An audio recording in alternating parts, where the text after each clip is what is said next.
Mga OFWs naman natin na lagi na lang isinasangkot yung sarili nila sa mga kalokohan, nananadyang gawin, basta gusto nila, gagawin nila, kahit alam nila mapapahamak sila. Utang na loob naman, alam nyo, hindi na ho namin malaman kung paano pa kayong i-remind, paano pa kayong asikasuhin, paano pa namin kayong pagsisilbihan. Ba? Merong pagpapanggap ng mga prostitute, nandiyan sa Sharjah, magugubang iti-tiktok nyo pa. Ba? Tapos, ito na naman, siyempre, ano pang gagawin natin? Di ba? Sasakluluhan kayo.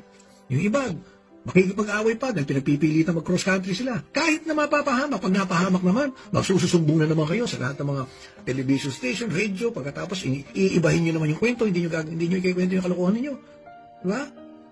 Iba na pagtripan lang lumipad, tinignan lang kung ano meron doon, pagkatapos kung ano-ano na mga sasabihin, magpupumilit umuwi.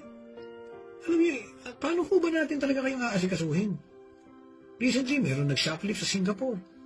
Ang rason sa akin, umamin naman, bakit kailangan pang imbestiga? Ano ba tayo? Hindi ba tayo nahihiya sa mga pinagagawa natin? Tandaan nyo, pag kayo lumipad ng bansa, at trabaho kayo dyan, para kayo ambassador ng ating bansa.